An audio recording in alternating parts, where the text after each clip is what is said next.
क्या हाल है साथियों। मैं विकास तोमर आपके अपने trustworthy channel study for civil services पे आज आपके समक्ष लेके आ गए हैं 27 अप्रैल का करंट अफेयर हिंदी इंग्लिश दोनों ही भाषाओं में। प्रीलिम्स और मेंस एग्जामिनेशन जो है उनसे दोनों से ही काफ़ी इंपॉर्टेंट, और जो हमारे जैसे यूपीएससी हो गया, अदर स्टेट पीसी एग्जामिनेशन हो गए, इंपॉर्टेंट टॉपिक जो हैं आज के वो क्या क्या हैं। यूक्रेन ने फाइनली देखो, यूक्रेन से रशिया ने अपने ट्रूप्स को मतलब बॉर्डर पे लेके आ गया था। रशिया अपने जो है ट्रूप्स, अपने जवानों को, सैनिकों को, अब उन्होंने कहा कि वापस चले जाओ, पीछे हट जाओ। ठीक, तो थोड़ा सा रशिया जो है आपका ये पुरानी कोल्ड वॉर टाइप से, अभी जानेंगे सारी चीज़ें। और उसके बाद क्या है पूरा बैकग्राउंड से बताऊंगा। चाइना ने मार्स पे अपना रोवर भेजा है। रोवर मतलब कि मार्स की, मंगल की सतह पर रोल करते हुए चलेगा वो। ठीक, मतलब रोलर है, तो वो उसका नाम रखा झुरोंग। और यूएस में देखो, ये कहते हैं ना अमीरों के चोचले वाली बात है, अनयूज्ड वैक्सीन पड़ी हुई है एस्ट्राजेनेका वाली, और ये एस्टिमेट है कि वहाँ पे अनयूज्ड ही रहेंगी, लेकिन देगा नहीं, ये वाली बात है। ठीक है ना। और दूसरा है कि वेज एंड मीन्स क्रेडिट, ये क्या चीज़ होती है समझेंगे। पूरा आरबीआई से संबंधित है। आज जो, और आगे बढ़ने से पहले आप लोग को बता दें कि हमारा एक रिमाइंडर है आपके लिए कि यूपीएससी 2021 और ईपीएफओ 2020 का कंप्लीट पेड ग्रुप चल रहा है, जिसमें कि टेस्ट सीरीज़ में भी sectional test, full length test, पूरा स्टडी मटेरियल पीडीएफ फॉर्मेट में, और 1-to-1 डिस्कशन आप लोग के लिए होता है। कोई भी डाउट हो सब यहाँ पे सॉल्व किए जाते हैं। ठीक, वन स्टॉप डेस्टिनेशन है ये सीपीजी आपका, यानी कि कंप्लीट पेड ग्रुप। इसमें अगर आप लोग कंप्लीट नहीं लेना, सिर्फ टेस्ट सीरीज ज्वाइन करनी है, तो भी आप ज्वाइन कर सकते हैं, दोनों यूपीएससी और ईपीएफओ दोनों के लिए। 8564880530 और 9696060608 पे कॉल करके। अब देखिए, ये जो है वर्ल्ड मैप है, और ये रशिया हो गया आपका। ठीक, अब पहले क्या था, मैं आपको चलिए ऐसे समझा देता हूँ बैकग्राउंड से थोड़ा सा, कि पहले दो ब्लॉक में जो है दुनिया भरी हुई थी आफ्टर वर्ल्ड वॉर टू। ठीक, आफ्टर वर्ल्ड वॉर टू दो ब्लॉक में थे, और एक था मिलिट्री ब्लॉक थे दो। एक तो था नाटो, नाटो में आपका जो है ये और ये वाला एरिया था, समझ लो आपका पूरा। ठीक है। और दूसरा था वॉर्सा पैक्ट, उसमें रशिया और ये सारी चीज़ आते थे। ठीक, इंडिया को थोड़ा छोड़ दो इधर के, मतलब ये पूरे ऐसे। ठीक है। तो ये दोनों लोग के, यूएसए जो है कैपिटलिस्ट आइडियोलॉजी को करता था फॉलो, आज भी करता है, पूंजीवाद को, और रशिया जो है साम्यवादी यानी कि कम्युनिज्म। ठीक, तो ये आपस में लेकिन कभी भी लड़ते नहीं थे डायरेक्टली, ये लोग किसी प्रॉक्सी वॉर करते रहते थे, कि यूक्रेन का मुद्दा बनाया, और फिर जो है ये रशिया एक तरफ से लगा हुआ है, दूसरी तरफ से जो है रशिया क्या कर, अभी भी आज भी ये हो रहा है, बताए थे आज के परिप्रेक्ष्य में, कि यूक्रेन का जो ये पूर्वी हिस्सा है, वहाँ पे रशियन स्पीकिंग पीपल है, वहाँ पे जो है अलगाववादी जो है वो रिवोल्यूशन मतलब आंदोलन चलवा रखे हैं रशिया ने, सेपरेटिस्ट मूवमेंट चलवा रखे हैं, और ये जो रशिया इन अलगाववादी जो हैं उनको सपोर्ट करता रहेगा। अब आप सोच रहे हो कि अलगाववादी क्या, तो जैसे नागालैंड में इंडिया में है ना, नागालिम बनाने के लिए आईएससीएन है आपका, खैपलॉन्ग, वैसे ही। ठीक, तो उनको जो है उनको उकसाते रहते हैं। वही यूनाइटेड स्टेट्स क्या करेगा, यूक्रेन को जो है मदद करता रहेगा। डायरेक्टली नहीं लड़ेंगे, लेकिन प्रॉक्सी वॉर कराते हुए जो है एक दूसरे को मदद करते रहेंगे। तो ये इसको बोलते थे कोल्ड वॉर, क्योंकि डायरेक्टली नहीं लड़ते। आज भी उसकी कुछ ना कुछ आत्मा भटक रही है। और रशिया जो है 2014 में क्या हुआ, आपको अगर ये जूम करके बताऊं मैं, तो ये वाला जो एरिया है, ठीक, क्रीमिया, इसको रशिया ने 2014 में, उस समय से वॉर चल रही है यूक्रेन और रशिया की, तो जो है क्रीमिया को रशिया ने अपने अंदर मतलब खुद की टेरिटरी में इंक्लूड कर ऐड कर लिया। ठीक, ज़बरदस्ती। तो तब अब और जो है बिगड़ गया मामला। यूएसए वैसे सब लोग देखते रह गए, रशिया ने काम कर लिया अभी 2014 में, बहुत ज़्यादा पुरानी बात भी नहीं है। और अभी क्या हुआ है कि रशिया जो है फिर से पूरी ये बॉर्डर जो है यहाँ पे अपने ट्रूप्स बुला के लाखों संख्या में कुछ अपना जो है शक्ति प्रदर्शन टाइप से कर रहा था। फिर अभी उसने कहा है कि चलो कोई बात नहीं, अब जो है हमने कर लिया, अब मई 1 तक जो है वापस चले जाओ अपनी जो परमानेंट पोजीशन वहाँ तक, क्योंकि आर्मी हमेशा कभी बॉर्डर पे नहीं रहती है, ध्यान रखना। इंडिया और पाकिस्तान के बॉर्डर पे भी देखो बीएसएफ रहेगी।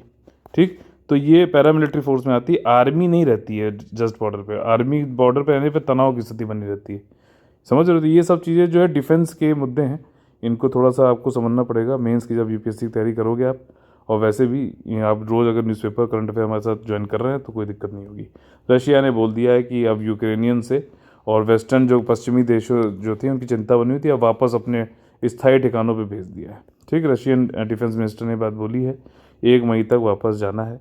और कारण क्या है टेंशन का, वो यही है कि रशिया और यूक्रेन का वॉर चल रहा है 2014 से, जो एनेक्स कर लिया था रशिया ने क्रीमिया को, ठीक है ना, क्रीमिया को अधिग्रहण कर लिया था इसने, रशिया ने।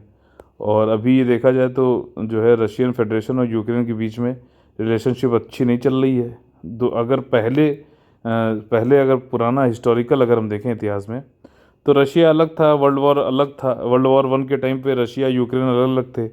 फिर जो है 1920 में ये दोनों एक हो गए, और उसके बाद 1919 में जब ये जो है विकेंद्रीकरण हुआ, ठीक, आपका विघटन हो गया इसका, यूएसएसआर का, यूएसएसआर, ठीक, उसका विघटन हो गया, तो फिर यूक्रेन और रशिया फिर से अलग अलग हो गए।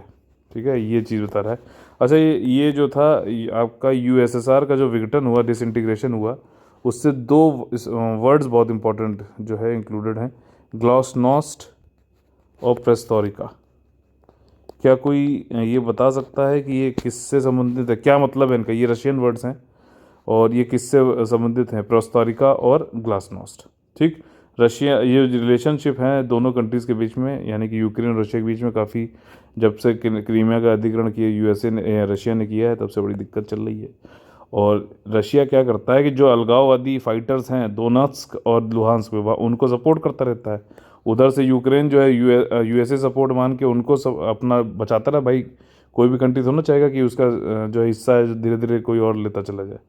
और 2020 से अगर देखें 13,000 से ज़्यादा जो लोग मर भी चुके हैं, और इसकी वजह रशिया के ये कारण की वजह से कई सारे आर्थिक जो है प्रतिबंध भी लगाए गए हैं पश्चिमी देशों के द्वारा रशिया पर। ठीक, तो ये पूरी चीज़ थी, मैपिंग इसकी जरूर देखिए, सारी चीज़ें बताई हैं, दिमाग में रखने की कोशिश किया करो कि क्या चीज़ है, पूरी समग्रता से चीज़ें समझना जरूरी है, अदरवाइज फैक्ट्स पे बहुत ज़्यादा रट नहीं सकते आप। ठीक है, अंडरस्टैंडिंग होगी तो आसानी से रट लोगे, मतलब याद रहेगा आपको एग्ज़ाम तक, एग्ज़ाम के बाद भी। चीन ने पहले मंगल रोवर का नाम झुरोंग रख दिया है। देखिए चीन ने क्या है कि तियानवान-1 नाम से अपना जो है आपका वो भेजा था सैटेलाइट, ठीक, मतलब लॉन्च व्हीकल भेजा, और वहाँ उसमें क्या है कि अब ये मार्स से मान लीजिए रॉकेट उड़ते हुए गया, इसने जो इसका ऑर्बिट था वहाँ पे एक ऑर्बिटर छोड़ दिया। ठीक, अब ऑर्बिटर जो है कुछ टाइम तक इसको करेगा, फिर उसके बाद धीरे धीरे क्या है इस पर लैंडर छोड़ेगा। ध्यान रखना, लैंडर क्या करता है कि आपका लैंड कराएगा इस पे, मार्स पे उतर जाएगा, और फिर लैंडर के अंदर से रोवर निकलेगा। ठीक, रोवर जो है थोड़ा चल फिर लेता है, चल फिर लेगा, इधर उधर जाएगा, जो उसको जो भी एक्सपेरिमेंट करने हैं, ठीक, ज़मीन के ऊपर, सॉइल का, ज़मीन के नीचे, वो सारे वो करेगा। तो इस रोवर का नाम जो है झुरोंग रखा है, जो कि चाइना का एक पारंपरिक जो है फायर गॉड है। ठीक, अग्निदेव है वहाँ के, ये समझ लीजिए आप, झुरोंग साहब। ठीक है, तो ये है रोवर जो है तियानवान-1 पे था, और 24 फरवरी को जो है ऑर्बिट में पहुंच गया था, जैसे मैंने बताया। ये कॉन्सेप्ट पूरा समझ में आता है ना फिगर की वजह से समझाने में। और 240 किलोग्राम का झुरोंग है, यानी कि, और ये सोलर चलता है रोवर जो है। ठीक है, और झुरोंग के पास में कई सारे जो है कैमरे भी हैं। मल्टी स्पेक्ट्रल का क्या मतलब है, मतलब वो IR वाला भी देख सकता है, ठीक है ना, आपका विजुअल लाइट में तो देख ही सकता है, माइक्रोवेव में भी देख सकता है, ये सारी चीज़ें हैं। और एनालाइज करेगा, ठीक, विश्लेषण करेगा कि वहाँ की जो पत्थर है वो कैसे हैं, उनकी संरचना क्या है, कंपोजिशन क्या है, सब सरफेस भी देखेगा, राडार जो भी ग्राउंड को पेनिट्रेट करते हुए कैसे क्या बना हुआ है। ठीक है, और चाइना का जो स्पेस के प्लान हैं, ठीक, कि वो जो है भविष्य में क्रू, मतलब कि ह्यूमंस को भेजना चाहता है मून पर, मंगल पर, सब जगह, तो उसमें भी जो है उसका ही एक पार्ट है ये वाला, जो पूरा ये चल रहा है, मार्स पे भेजा है इन्होंने, ये सारी चीज़ें हैं। 2019 में जो है चाइना पहला ऐसा कंट्री बन गया था जिसने कि जो मंगल, जो मतलब स्पेस प्रोब एक मून पे भेजा था। अब मून का देखो क्या होता है, ये अर्थ है और ये मान लीजिए मून है। ठीक, मून का हमको सिर्फ एक ही फेस हमेशा दिखता है, वो इसलिए है, उसका कारण बता देता हूँ। ये वैल्यू एडिशन है कि जितने टाइम में वो अर्थ का चक्कर लगाता है, ठीक, मून, उतने ही टाइम में ये अपनी धुरी पे घूमता भी है, तो इसलिए एक ही फेस हमें हमेशा दिखता है। फिर से सुनना, जितने टाइम में मून हम अर्थ का एक चक्कर रिवॉल्व करता है, उतने ही टाइम पे मून अपने एक्सिस पे, अपनी धुरी पे घूमता भी है। तो दोनों का समय सेम होने की वजह से अर्थ से हमें सिर्फ इसका एक ही फेस हमेशा दिखता है। ठीक, अभी चाइना ने क्या किया, 2019 में पहला एक ऐसा कंट्री बन गया जिसने अर्थ से जो है स्पेस प्रोब भेजा, और जो अर्थ मून है, मून का जो पिछला वाला पोर्शन है ये वाला, यहाँ पे लैंड कराया। ये पहला ऐसा कंट्री बन गया। और वहाँ से लूनर जो है मून के रॉक्स वॉक्स भी लेके आए पहली बार 1970 के बाद से। तियानवान मिशन जो है वो आपका चाइना के नेशनल स्पेस एडमिनिस्ट्रेशन का एक इंटरप्लेनेटरी मिशन है, 2 प्लैनेट के बीच में, और इसमें जो है रोबोटिक स्पेसक्राफ्ट और मार्स पे भेजना है। और क्या क्या चीज़ें होंगी जो मैंने आपको पहले बताया, ऑर्बिटर, कैमरा होगा, लैंडर होगा, जुरोंग रोवर होगा। ठीक, देखिए ये सारी चीज़ें हैं। तियानवान मार्स रोवर ये प्रोग्राम है, किसका है, चाइना का है। ये आपका ऑर्बिटर हो गया, ये लैंडर हो गया, इसमें से रोवर निकलेगा, ये चलेगा, स्पेक्ट्रोस्कोपी करेगा, ये सारी चीज़ें हैं। ठीक, और स्पेस क्राफ्ट के बाद जो है इसका काफ़ी, देखो इसका वजन बहुत ज़्यादा है। भारत में अभी देखो इंटरलिंक करके जोड़ते हुए कंपेयर करके पढ़ना चाहिए। ठीक, आपका जो है ये MK31 चल रहा है ना, MK3 की बात हो रही है, तो ये भी जो है 4 टन तक का होगा इसका। ठीक है, 4 टन का होगा। लेकिन ये जो भेजा है चाइना ने, देख रहे हो, 5 टन तक। और ज़्यादा भारी भरकम को भेजने के लिए, मतलब लॉन्च करने के लिए, वो कौन सा हमको चाहिए इंजन, क्रायोजेनिक इंजन चाहिए। ठीक है, क्रायोजेनिक, उसमें भारत अब जो है धीरे धीरे अपने आप को कर रहा है, आगे बढ़ा रहा है अपनी टेक्नोलॉजी।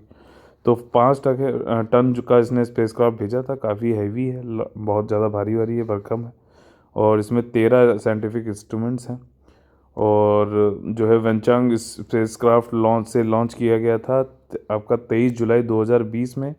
और ये मार्क 5 ये स्पीड होती है, और काफ़ी हैवी लिफ्ट जो है लॉन्च व्हीकल है ये। ठीक है, 7 महीने में ये पहुंच गया 10 फरवरी को। अब अगले 2 महीने तक जो है टारगेट साइट को जो है रिकॉनिसेंस करेगा, मतलब कि वहाँ पे उसके घूमता रहेगा, उसको देखता रहेगा, और उसके बाद लैंडिंग करेगा उस पर, और जाके वहाँ पे मतलब नीचे गिर के अपना लैंडर को गिरा के फिर उसमें रोवर निकाल के सारे एक्सपेरिमेंट्स करेगा। ठीक, तो ये जो है मार्स पे, ये वाले मैंने पहले भी आप लोग करा रखे हैं। चाइना का कौन सा है, तियानवन में। ठीक, अगर आप लगातार हमारे साथ पढ़ रहे हो तो सारी चीज़ें, स्पेस टेक्नोलॉजी सब कुछ कवर हो रहा होगा। और अगर नहीं कवर किया तो पीछे आके जो है रोज़ देखिए 30 मिनट के आसपास का होता है वीडियो। इसमें से आप क्या करो 1.5x पे देख लो यार, 20 मिनट में आपका ख़त्म हो जाएगा। ऐसे करते करते आप रोज़ 10-10 करके भी देख लोगे तब भी आपका पूरा कवर हो जाएगा। इसमें क्या है कि मैं कॉन्सेप्ट कंटेक्स्ट किस संदर्भ में काम हो रहा है, ठीक, और उसके बाद जो है आपका फैक्ट्स, मैं एक एक चीज़ में बताता हूँ, और साथ ही साथ वैल्यू एडिशन, इतनी सारी चीज़ें, पूरा जो टॉपिक है वो निचोड़ कर रख दो, कुछ भी क्वेश्चन वहाँ से आएगा आप आसानी से कर लोगे। अगला जो टॉपिक हमारा ये है कि अमेरिका में अप्रयुक्त वैक्सीन भंडार, अनयूज्ड वैक्सीन यार, मतलब आप समझो अमेरिका वो जो है बिगड़ैल अमीर बच्चा है जो खुद खाएगा नहीं लेकिन किसी को और को खाने नहीं देगा।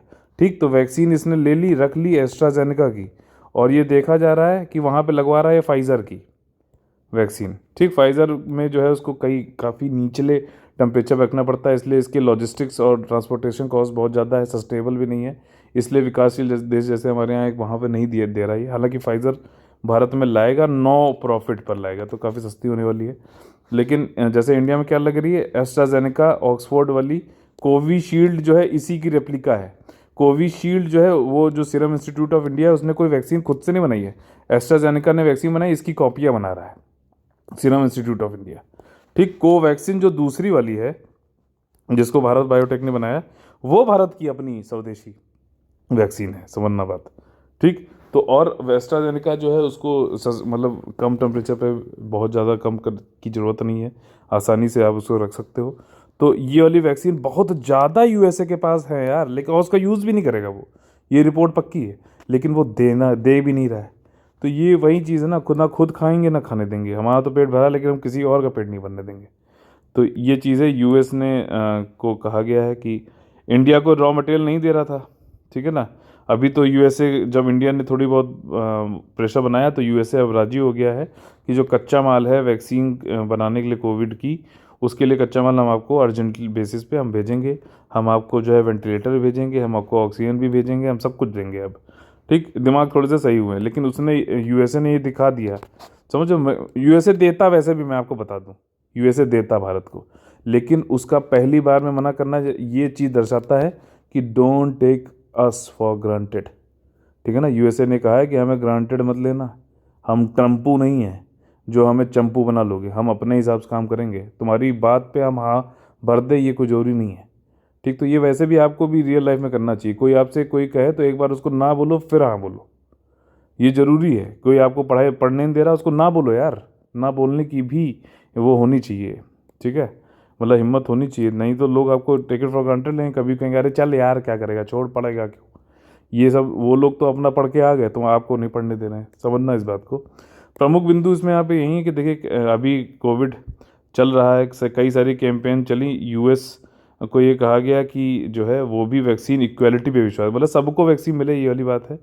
और एक कैंपेन में ये कहा गया है कि यूएस के पास में एस्ट्राजेनेका की बहुत लाखों में जो है डोजेस पड़ी हुई हैं। ब्राउन यूनिवर्सिटी जो है उसके आशीष झा जी ने बोला है कि यूएन के पास करीबन 3 से 4 करोड़, 3.5 से 4 करोड़ जो है एस्ट्राजेनेका की वैक्सीन पड़ी हुई है, जो वो कभी भी यूज़ नहीं करेगा, कभी भी उपयोग नहीं करेगा। ठीक, और आर्गूमेंट क्या है डाइवर्टिंग का, यूएस विल लाइकली जो इसको यूज़ करेगा ही नहीं, सीधी बात है। एस्ट्राजेनेका वैक्सीन जो है वो इमरजेंसी यूज़ के लिए यूएसए के एफडीए ने, फेडरल ड्रग एडमिनिस्ट्रेशन ने जो है उसको अलाउ नहीं किया है। ठीक, इमरजेंसी यूज़ के लिए किया ही नहीं है। क्लिनिकल ट्रायल चल रहे हैं, जब तक आएगा तब तक आएगा, तब तक फाइजर से हो रही है। और लोगों को पता भी है कि एस्ट्राजेनेका, वैसे मैं आपको बता दूं एस्ट्राजेनेका हमारे यहाँ यूज़ तो हो रही है, खाली 72% है इसका।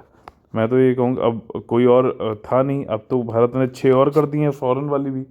और जो है आपका स्पुतनिक आ रही है, स्पुतनिक का सबसे ज़्यादा जो है आपका करीबन 93-92% जो है इस प्रभाव है, और अच्छा इसकी एफिकेसी है, तो ये सबसे बढ़िया है वैसे बताया जाए तो। ठीक, और मतलब ये भी देखा गया है कि एस्ट्राजेनेका, अब देखो अब ये मत करना कि यार मैं इसको वो कर रहा हूँ, जो ये आया न्यूज़ में बता रहा हूँ। एस्ट्राजेनेका की वैक्सीन लगवाने पर कई सारे जो यूरोप में लोग हैं उनको जो है वो खून के थक्के भी जम गए, जो यंग महिलाएं हैं उनके। ठीक, तो एफडीए ने इसको जो है और डिले कर दिया है, हो सकता है ये वहाँ पे कभी भी यूज़ हो भी ना। ठीक, लेकिन भारत में गरीब लोग हैं हम लोग, तो हो सकता है यूज़ कर लें। By the time it would be gain clearance, जब तक क्लियरेंस मिलेगा तब तक इंडिया जो अमेरिकन जो ज़्यादातर वयस्क हैं वो ज़्यादातर वैक्सीन हो चुके होंगे, तो फिर क्यों यार दोबारा वैक्सीन लगाने कोई वो शौक थोड़ी ना है कि कोई जो है शक्तिवर्धक कोई वो है। अमेरिकी प्रशासन पर अन्य दबाव अभियान क्या चल रहे हैं कि सीरम इंस्टीट्यूट ऑफ इंडिया उसने भी बोला था कि भैया जो रॉ मटेरियल हैं वो उस पे से जो है प्रतिबंध हटाओ। हालांकि आधार पूनावाला जो है उन्होंने कहा है कि हमने सीरम अपने लिए नहीं कहा है, हमने कोवैक्स के लिए बोला है, जो कि मतलब कोवैक्स के लिए बोला, कोविशील्ड के लिए नहीं बोला है। कोविशील्ड एक वर्जन है एस्ट्राजेनेका वैक्सीन का, तो पहले उन्होंने बोला। अब ये इतने दयालु कैसे हो गए आधार पूनावाला, हम लोगों ने पीछे करंट अफेयर में पढ़ा भी था, सुना भी था, मैंने आपको बताया भी था कि इस बंदे ने एस्ट्राजेनेका, जब कोविड की वैक्सीन हमारे यहाँ लॉन्च हुई इंडिया में, तो कोवैक्सीन जो है, कोवैक्सीन दूसरी वाली जो है भारत बायोटेक की, उसकी उस वैक्सीन को इसने बोला कि it is safe like water. मतलब इतनी, ये तो मुझे काफ़ी जो है ऐसा होता है ना घमंड वाली चीज़, कि हम तो एस्ट्राजेनेका ला रहे हैं और दूसरे को बता रहे हो it is safe like water, तो तुम क्यों ये कर रहे हो यार। ठीक है, और ये वाली चीज़ है, there has been pressure on the US की अदर कंट्री की जो है पेटेंट वेवर भी दीजिए डब्ल्यूटीओ को टू एक्सपेडाइट द प्रोडक्शन। अच्छा, पेटेंट करा लिया है यूएसए ने, समझना मेरी बात। पेटेंट क्या होता है, बौद्धिक संपदा होती है, एक तरीके की इंटेलेक्चुअल प्रॉपर्टी होती है, उसको आप नहीं बना सकते उसकी कॉपी। अगर आप बना रहे हैं तो आपको या तो रॉयल्टी देनी पड़ेगी, तो ये सारी चीज़ें हैं। अब जो है ट्रिप्स नाम से एक डब्ल्यूटीओ के अंतर्गत एक वो है, ये वर्ल्ड ट्रेड ऑर्गेनाइजेशन के अंतर्गत ट्रिप्स नाम से एक समझौता है, एग्रीमेंट है, उसमें कंपलसरी बहुत डिटेल में चीज़ें बता रहा हूँ, कंपलसरी लाइसेंसिंग नाम से एक जो है एक वो रहता है, टर्म रहता है। इसके अंतर्गत क्या है कि पब्लिक हेल्थ और पब्लिक इमरजेंसी के लिए, ठीक, पब्लिक हेल्थ और पब्लिक इमरजेंसी के लिए आप पेटेंटेड वाली जो चीज़ है उसका भी, उसको बनाने का जो है आप इजाज़त दे सकते हो। अब आपको जो है कोई दिक्कत नहीं होगी। तो तभी तो भारत में जेनरिक ड्रग जो बनाई जाती है वो क्या है कि फार्मूला, कई जो बाहरी कंपनियां हैं उन्होंने फार्मूला बना लिया काफ़ी रिसर्च एंड R&D करके, लेकिन भारत ने क्या किया कि जेनरिक ड्रग बना ली, मतलब फार्मूला वही है, रिसर्च एंड डेवलपमेंट का हम पैसा नहीं ले रहे हैं भाई, हम खाली उसकी कॉपी बना ले रहे हैं। कंपलसरी लाइसेंसिंग के अंतर्गत ट्रिप्स जो ये एग्रीमेंट है इसके अंतर्गत होता है, trade related intellectual property right system ऐसे करके है, WTO के अंतर्गत होता है। तो ये देखो बहुत सारी चीज़ें हैं, ये आप जाओगे बैठ के पढ़ोगे तो भी आपको जो है करीबन बहुत, मैं कह रहा हूँ घंटों लगेंगे। तो तो इसलिए मैं इसको ये सारी चीज़ें एक साथ बताता हूँ ताकि आप लोग का कुछ भी छूटे ना। और अगर आप लोग को इसमें डाउट है तो आप कमेंट करके पूछ सकते हो, या फिर इसको जो है सर्च करो, जो लोग पेड ग्रुप में है वो लोग वहाँ पे पूछ सकते हैं। ठीक। वर्तमान, और देखो यूपीएससी ऐसे ही क्वेश्चन पूछेगा भी, वो ऊपर से हवा हवाई नहीं, शैलो उस वाटर में नहीं स्विम करता है, यूपीएससी गहराई में स्विम करता है, ध्यान रखना। ठीक। तो वर्तमान में दुनिया भर के टीके कैसे लगाए जाते हैं, तो ब्लूमबर्ग जो है वैक्सीन ट्रैकर जो बता रहा है कि हाईएस्ट इनकम कंट्री जो हैं, ज़्यादातर जो बहुत अमीर कंट्री जो हैं, उनकी स्पीड जो है वैक्सीन लगाने की वो 25 गुना जो है तेज है लोवेस्ट वन से। जो गरीब है उनके कंपैरिजन में, अगर लोवेस्ट वन वाला 1 लगा रहा है तो हाई इनकम वाला 25 लगा दे रहा है। ये कहने वाली बात है। यूएसए में वर्ल्ड की जो है 23% जो है वर्ल्ड की वैक्सीन है, बट उसकी जो पॉपुलेशन है वो खाली 4.3% है। समझ रहे हो? तो यार ये मतलब बहुत ही वो चल रही है। चाइना के पास 22% है, उसकी पॉपुलेशन 18.2% है। भारत में 13.8% जो है दुनिया की वैक्सीन है, हमारी पॉपुलेशन 17.7 है। ठीक है ना? तो ये ट्रैकर ये बताया, तो हमें हमारे यहाँ मिसमैच है, हमारे यहाँ कम है अभी। Almost half of all the vaccine has gone to 16% of the world population. तो मतलब 100 वैक्सीन बनी तो उसमें से 50 जो है उन कंट्रीज के पास चलेगी जिसमें जो पॉपुलेशन अगर जोड़ा जाए तो दुनिया की खाली 16% है। ठीक। वॉशिंगटन पोस्ट ने ये रिपोर्ट किया है दैट द वर्ल्ड पुअरेस्ट जो 92 कंट्री हैं, उनके पास वैक्सीन जो है 60% लोग का तो हो ही नहीं पाएगा अगले 3 साल तक। समझ रहे हो? तो मतलब अगले 3 साल तक तो बेचारे कितनी जनसंख्या ही उनकी मर जाएगी। तो ये काफ़ी इम्पॉर्टेंट टॉपिक और काफ़ी वो है, ये मेंस में आपका, मैंने कई सारे इकोनॉमी के भी इसमें जोड़े, पूरा इंटरनेशनल रिलेशन आपको समझाया, प्रीलिम्स में भी पूछ सकता है, एसए में भी आ सकता है। ठीक। अभी सीएपीएफ का एग्ज़ाम आ रहा है, कई लोग एसए उसमें करंट अफेयर के पूछे जाएंगे। अगर आप ये पढ़ रहे हो, सुन रहे हो रोज़, तो आपको दिक्कत नहीं होगी। लेकिन आप ये सोच रहे हो कि सिर्फ आखिरी में मंथली कोई उठा के घोट के पी लेंगे, तो उसमें क्या होता है वो आप रिमेंबर नहीं कर पाओगे। रोज़ आधा आधा घंटा देना ज़्यादा अच्छा है, इसके बजाय कि आप जो है एक साथ पूरा घोटने की कोशिश करो, नहीं हो सकता। और नेगेटिव मार्किंग है, आप भूलोगे भूलोगे ही भूलोगे, आखिरी में अगर एकदम घोटने की कोशिश करोगे तो वहाँ पे जो है नेगेटिव होगा। अगला जो टॉपिक है आर्थिक, ये इकोनॉमी से संबंधित है, वेज एंड मीन्स क्रेडिट। ठीक। देखो अब सिंपल आसान भाषा में पहले बता देता हूँ। आरबीआई से गवर्नमेंट जो लोन लेती है, लोन ले रही है, लोन आरबीआई देगी, लेकिन ये वेज एंड मीन्स के थ्रू होती है, एक एक्ट के अंतर्गत बताया जाता है। और इसमें मतलब गवर्नमेंट को एक तरीके की जिम्मेदारी होती है कि 3 महीने में उनको वापस करना होता है लोन। पहले क्या होता था, जो है गवर्नमेंट बहुत ही गैर जिम्मेदाराना तरीके से काम करती थी। कोई भी, जैसे फिजिकल डेफिसिट है, आपका जो है राजकोषीय घाटा जो है, उसकी भरपाई करने के लिए, जिसको डेफिसिट फाइनेंसिंग भी बोलते हैं, क्या करता था गवर्नमेंट? कहती थी अरे छापो यार तुम नोट छाप। समझ रहे हो? मतलब उनसे नोट की प्रिंटिंग करा लेते थे। और जो है आरबीआई से जो लोन है, लोन पे इनको जो है गवर्नमेंट को वो भी देना पड़ता है। रेपो रेट जितना चल रहा होता है उस हिसाब से इनको जो है ब्याज भी देनी पड़ती है, इंटरेस्ट। ठीक। और ये रेपो रेट अभी कितना है? 3-3.5% है ना, शायद 3.25% है। एक बार देखना पॉलिसी रेट में आरबीआई की वेबसाइट पर जाकर। ठीक। तो ये बहुत ही कम भी है। तो पहले तो नोट छपवा लेते थे और बहुत ही कम ब्याज पे देते थे, और वो भी देते भी नहीं थे यार। ठीक। तो अब क्या हुआ कि इसके बाद वेज एंड मीन्स जो है एक नया एक्ट लाया गया। बहुत गहराई वाली चीज़ें सारी बता रहा हूँ, ध्यान से सुनना। उस एक्ट के अंतर्गत क्या हुआ, एक तो पहली बात तो टाइम कर दिया गया भैया 3 महीने में। ठीक। 3 महीने में लो दो वापस, अगर फिर से ले रहे हो तो फिर बताओ कारण कि पहले वाला कब दोगे। ये चीज़ है। दूसरी चीज़ है रेपो रेट फिक्स कर दिया कि इसके पे दोगे आप। और लोन की जो है, ऐसा नहीं कि आप ये प्रिंट कराने के लिए बोल दें लोगों। राजकोषीय घाटा क्या होता है? फिजिकल डेफिसिट, कि सरकार ने जितना भी लोन लिया है, ठीक, जितना भी उसने बोरोइंग की है, उधारी करी है, उसको दर्शाता है फिजिकल डेफिसिट।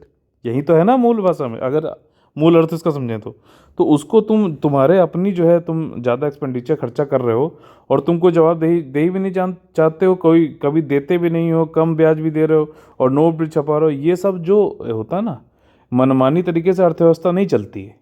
जैसे ये लोन वेवर और माफ़ कर देना, ये ठीक नहीं है। हालांकि कभी 1-2 बार, कभी जो बहुत जरूरत, लेकिन सिर्फ वोट खरीदने के लिए कर देना ये बहुत बुरी बात है। लोग जो है करते ही नहीं है, लोन लेते ही इसलिए कि वापस ही नहीं करना है, सोचते हैं यार अगले 5 साल बाद फिर इलेक्शन आएगा, फिर वेव हो जाएगा।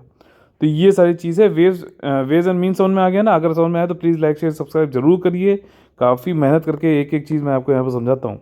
रिजर्व बैंक ऑफ इंडिया ने डिसाइड किया है कि जो अभी अंतरिम जो वेज एंड मीन्स एडवांस चल रहा है स्कीम, जिसकी लिमिट अच्छा लिमिट भी है, लिमिट जो है 51,560 करोड़ है सारी स्टेट और यूटीज़ के लिए अप टू सितंबर 2021 तक, उसको मतलब चालू रखेगा, कंटिन्यू रखेगा बिकॉज कोविड-19 की वजह से। तो यहाँ पे देखो लिमिट भी है कितना लोन ले सकते हो, आपको 3 महीने वापस भी करना है, ठीक। और कोविड की वजह से अभी इन्होंने खैर बढ़ा दिया है आगे, मतलब कहा कि हम चालू रखेंगे, चिंता ना करो। इस कदम का प्रभाव क्या है, इंक्रीज लिमिट हो गई और इस समय पे आई है जब गवर्नमेंट का एक्सपेंडिचर ज़्यादा होना ही है भाई कोरोना वायरस से निपटने के लिए। और भले ही वो काम जो है अभी ज़मीनी स्तर पे बहुत अच्छा मुझे नहीं लगा कि हो रहा है, जितना अच्छा काम जितनी तेज़ी से जो है इलेक्शन की कैंपेनिंग और इलेक्शन की जो है पूरे मंच बनते हैं बुलेट प्रूफ और वाटर प्रूफ और ऐसा तिरपाल और ऐसे 3-3 हेलीपैड बना के 3-3 हेलीकॉप्टर बनते हैं कि लोगों को पता ना चले कि जो है कौन किस में कहाँ बैठा हुआ है। और वो भी ऐसे ग्रामीण क्षेत्रों में जहाँ पे बिजली तक नहीं है, वहाँ पे ऐसी व्यवस्था रातों रात हो जाती है। तो क्या यार, ऑक्सीजन का काम इनको प्रोएक्टिवली नहीं करना चाहिए था? बहुत दुखद काम है, ये बात है कि लोग जो है कोरोना से नहीं मर रहे हैं, ऑक्सीजन की कमी से मर रहे हैं। ये बहुत ही दुखद और बहुत ही जो है जो निंदनीय बात है ये। इस पे जो है आप लोग से ये है कि इसको जो है समझना जरूरी है। मतलब वाकई में आत्मनिर्भर बना दोगे क्या यार? ऐसा तो नहीं होता है खैर। तो ये चीज़ को समझते हुए अब ये इनकी जो खर्चा वर्चा ज़्यादा होना है, चलिए टॉपिक पे आते हैं। खर्चा वर्चा ज़्यादा होना है तो उसके लिए जो है आपका आरबीआई ने बोल दिया है कि वेज एंड मीन्स हम चालू रखेंगे, आप लोन वोन लेना हमसे, ठीक। अवेलेबल रहेगा फंड्स की वो रहेगा और कोई दिक्कत नहीं है शॉर्ट टर्म में एक्सपेंडिचर जो कर रहे हो। और उसके बाद जो है उसके बाद लॉन्ग टर्म मार्केट बोरोइंग भी आप मतलब उधारी शॉर्ट टर्म लॉन्ग टर्म सब मिल जाएगा, सब पैसा मिलेगा यार तुमको, काम करो बस तुम, देखो ये सीधी सी बात है। वेज एंड मीन्स क्या है, ये स्कीम आई 1997 में। ये सेंटर और स्टेट जो है आरबीआई से इसमें बोरो कर सकते हैं, ध्यान से सुनना, ठीक। वेज एंड मीन्स एक ऐसा मैकेनिज्म है जिसमें आरबीआई जो है अंडर इट्स क्रेडिट पॉलिसी, मतलब लोन किस तरीके से देना है और स्टेट्स को और किस तरीके से बैंकिंग करनी है उनके साथ में, इसको समझाता उसको बताता है, ठीक। और ताकि जो है कैश फ्लो का जो है अस्थायी रूप से ना टेम्परेरी मिसमैच ना हो जाए, कैश वैस रहे। ऐसा नहीं है कि कैश वैस ना रहे और प्रिंटिंग भी ऊपर नीचे जो है आलतू फालतू के ना कराई जाए। और जो सेक्शन 17.5 है आरबीआई का 1934 वाले एक्ट के अंतर्गत, उसमें ये कहा गया है repayable in each case not later than, मतलब 3 महीने के अंतर्गत वापस भी करना है और जब से एडवांस लिया है। और 2 तरीके के देखिए वेज एंड मीन्स होते हैं, एक होता है स्पेशल विशेष और दूसरा होता है सामान्य। जो normal ways and means scheme है उसमें उसको क्लीन एडवांस बोलते हैं, अभी समझाता हूँ, ठीक। स्वच्छ अग्रिम बोलते हैं। और जो स्पेशल जो वेज एंड मीन्स है उसको सिक्योर्ड एडवांस बोलते हैं, ठीक। सिक्योर्ड एडवांस बोलते हैं, जिसमें क्या होता है कि वो प्लस उसमें government securities, government of India dated securities. अच्छा देखो यहाँ पे समझ लो, अब एक होता है टी बिल्स, ठीक। और टी बिल जो होते हैं 365 यानी 1 साल से कम के होते हैं। 1 साल के ऊपर के जो होंगे उनको क्या बोलेंगे, डेटेड सिक्योरिटीज़। अब देखो एक ये टॉपिक के अंदर कितने कितने सारे कॉन्सेप्ट हैं कि नहीं है बताओ, ठीक। तो जो 1 साल के ऊपर के जो गवर्नमेंट के बॉन्ड्स होते हैं, ठीक। बॉन्ड क्या होता है कि आपका कि कितना पैसा मिलेगा, कब मिलेगा और क्या उसके ऊपर ब्याज व्याज जो भी है और डिस्काउंट, मतलब कूपन रेट, कूपन बोलते हैं बॉन्ड में इंटरेस्ट रेट को, तो क्या है ये बताता है। तो गवर्नमेंट के द्वारा जो सिक्योरिटीज़ लाई गई हैं और 1 साल के ऊपर की हैं उनको डेटेड सिक्योरिटीज़ बोला जाता है। और उससे नीचे वाले को टी बिल्स, ट्रेजरी बिल, ये सब बोलते हैं, ठीक है। तो ये जो है 14 दिन का, 91 दिन का और 364 दिन के होते हैं ट्रेजरी बिल, ये देखिए, ठीक। तो ये वाला वेज एंड मीन्स जो आपका स्पेशल में अगर आप ले रहे हो, ठीक, तो उसमें आपको गवर्नमेंट की सिक्योरिटीज़ देनी पड़ेगी, प्लेज करनी पड़ेगी, पैसा आप ले लो। गवर्नमेंट आपको जो है आरबीआई को क्या करेगा, आरबीआई से पैसा तो ले लेगा लोन, लेकिन बदले में गवर्नमेंट सिक्योरिटीज़ देनी पड़ेंगी गवर्नमेंट ऑफ इंडिया को। ये चीज़ अलग करता है स्पेशल वेज एंड एडवांस में। ये क्वेश्चन पूछ सकता है, रेट ऑफ इंटरेस्ट जो है वो सेम रहता है रेपो रेट की तरह, ठीक। रेपो रेट शायद 3.25 है, एक बार कंफर्म करके बताना। और टेन्योर 3 महीने का है। जो लोन्स होते हैं नॉर्मल वेज एंड मीन्स के अंदर, वो भी 3 साल के एवरेज का के हिसाब से निकाले जाते हैं एक्चुअल रेवेन्यू के। मतलब जो नॉर्मल वेज एंड मीन्स आप करते हो, 3 साल का जो राजस्व आया एक्चुअल राजस्व, पिछले, उसका एवरेज निकाल के उसके हिसाब से लोन दिया जाता है नॉर्मल वेज एंड मीन्स में, ठीक है। और कैपिटल एक्सपेंडिचर क्या रहा है उसको भी करते हैं। कैपिटल, अच्छा कैपिटल एक्सपेंडिचर क्या होता है? जिसका सिर्फ आप सीधे उपभोग ना कर पाओ, कंज्यूम ना कर पाओ, बल्कि उन जो है एक्सपेंडिचर का यूज़ कर, मशीनरी आपने लगा दी तो आप आगे बिस्किट बना रहे हो, तो आप क्या है कि आपने प्रोडक्शन को बढ़ाया या प्रोडक्टिविटी को बढ़ाया, आपने ऐसा एक्सपेंडिचर नहीं किया जिससे आप सीधे कंज्यूम कर जाओ, ठीक। तो इसको बोलते हैं कैपिटल एक्सपेंडिचर, ठीक। तो ये सब पूरा था और आगे हमारा फेवरेट सेक्शन आ ही गया है जिसको बोलते हैं हम लोग कॉमन का IAS PCS। देखिए इसमें क्या होता है कि हम लोग सिर्फ पढ़ते ही नहीं, पढ़ के ये भी समझते हैं कि इस तरीके से किन चीज़ों का ध्यान देते हुए हम लोग को क्वेश्चन सही करना है, एग्जाम के प्रेशर में भी उसकी आदत रोज डालते हैं और सिली मिस्टेक्स नहीं होनी चाहिए, एलिमिनेशन मेथड क्या होता है, सारी चीज़ें समझते हैं। तो देखिए पहला क्वेश्चन ये है कि सैन्य अभ्यास वरुण से संबंधित निम्नलिखित कथनों में से कौन सा कथन सत्य है? अब देखो यार वरुणा वाला मैंने मिलिट्री एक्सरसाइज इतनी बार आप लोगों को पढ़ाया है, इतनी बार यहाँ रिवाइज कराया है कि जो लोग लगातार हमारे साथ जुड़े हुए हैं उनको बिल्कुल दिक्कत नहीं होगी। वरुण एक्सरसाइज जो है इंडिया और अमेरिका नेवी के बीच में होता है क्या? बताइए, नौसेना भारत और जो है अमेरिका के बीच में होता नहीं, फ्रांस के बीच में होता है। ध्यान है कि नहीं है वरुण? तो अगर पहला वाला गलत हो गया और ट्रू पूछा गया है तो ये गलत, ये गलत, ये गलत, तो ऑप्शन बी ही हो जाएगा आंसर। लेकिन फिर भी पढ़ लेते हैं। ये 25 से 27 अप्रैल तक होनी है और ये 21वां जो है संस्करण नहीं है, 19 संस्करण है, ध्यान रखना, ठीक। तो ये है 19वां जो संस्करण है आपका वरुणा का। ये आपका अरेबियन सी में होगा, इंडिया और फ्रांस के बीच में, 3 दिन की एक्सरसाइज है। और आपका एयर डिफेंस और मतलब एयर वाले भी चलेंगे, सबमरीन की भी एक्सरसाइज होगी, नेवी एक्सरसाइज है, ठीक। और अगला जो क्वेश्चन है हमारा, ये देखो अब आजकल वो चल रहा है ना, लॉकडाउन लग रहा है, कर्फ्यू लग रहा है, उससे संबंधित जो है आपका क्रिमिनल प्रोसीजर कोड का जो सेक्शन 144 है, आप लोगों ने सुना होगा, अरे यार कर्फ्यू लग गया, लॉकडाउन लग गया तो धारा 144 लगा दी गई है, तो उससे संबंधित कौन से जो है ट्रू हैं, ठीक। एज ए एस्पिरेंट आपको खुद भी सोचना चाहिए यार कि हमारे सिलेबस के अनुसार क्या क्या क्वेश्चन बन सकते हैं। तो देखिए, यह कानून भारत में किसी भी राज्य या केंद्र शासित प्रदेश के मजिस्ट्रेट को एक निर्दिष्ट क्षेत्र यानी स्पेसिफिक क्षेत्र में 4 या अधिक लोगों, ठीक बोलते हैं ना, 4 या उससे ज़्यादा लोग अगर एकत्रित होने पर इस पर रोक लगा दी जाती है। ये चीज़ है, जब कभी दंगा राइट और ये सब होते हैं तब भी ये लगाई जाती है, अभी भी लगाई जा रही है, ठीक। तो ये पहला स्टेटमेंट क्या है, बिल्कुल एकदम 100% खरा सोना है। और इसके बाद जो है अगला जो हमारा स्टेटमेंट है कि it is impose in urgent condition में होता है, कभी कोई न्यूसेंस उपद्रव फैला रहा है, आशंकित डेंजर है, हम लोग को लग रहा है कि भाई डेंजर हो सकता है तो, या फिर जान माल का खतरा है, तो फिर हम इसको लगाते हैं। क्या स्टेटमेंट सही है गलत है बताइए।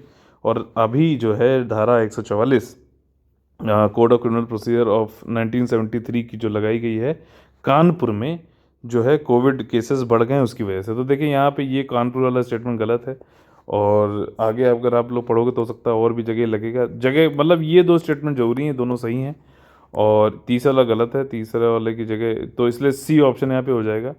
और ये अभी लगाया गया गुरुग्राम में, ठीक। तो मेन जो मूलभूत बात है वो तो आपको समझ में आ गई होगी। अब एक चीज़ और समझ लेना, जो कोई भी ऑर्डर जो 144 के अंतर्गत लगाया जाता है वो जो है 2 महीने से ज़्यादा नहीं हो सकता है, ध्यान रखना। ये हर जगह आपको नहीं मिलेगा, ये मिस कर देते हैं पॉइंट। तो इसी के साथ में हमारा आज का ये सेशन बहुत ही बेहतरीन खत्म होता है। कितने सारे इंपॉर्टेंट और डीप में मैंने आपको एक चीज़ बताई है, चाहे प्रीलिम्स हो चाहे मेंस हो, आपका जो है कोई भी कॉन्सेप्ट, फैक्ट, संदर्भ, आपका वैल्यू एडिशन कुछ नहीं छूटता है। CAPF हो, EPFO हो, UPSC हो या फिर स्टेट पीसी एग्जामिनेशन हो, सबके लिए बहुत ज़्यादा इंपॉर्टेंट है। अगर आपको प्लीज़ अगर पसंद आया है तो लाइक शेयर सब्सक्राइब करो ना यार, क्या दिक्कत होती है आपको? क्या इसमें आप अगर देखते हो तो क्या आपको लाइक नहीं करना है? अगर पसंद आता है थोड़ा सा भी, 1% भी, ठीक, लाइक करके देखो यार। UPSC जो आपका यूट्यूब की एल्गोरिथम है उससे वो सपोर्ट मिलता है और ये ज़्यादा से ज़्यादातर लोगों के पास पहुंचता है भी, बस यही तो बात है और कुछ तो है नहीं। लाइक कर दोगे तो कोई अकाउंट से कुछ जात हो ना रहा आपके, तो ये चीज़ है। और अगर आप लोग को उसे ये अपील भी है कि UPSC और EPFO का अगर आप लोग को हमारा कंटेंट अच्छा लग रहा है, गाइडेंस बढ़िया लग रहा है, तो आप लोग हमारा कंप्लीट पेड ग्रुप ज्वाइन कर सकते हैं या फिर सिर्फ टेस्ट सीरीज वाला पेड ग्रुप ज्वाइन कर सकते हैं 8564880530969608 पे कॉल करके। तो चलिए कल आप लोग से फिर से मुलाकात होगी सुबह 6 बजे, तब तक ले आप लोग से लेते हैं अलविदा। जय हिंद, जय Bharat, all the very best है, वंदे मातरम।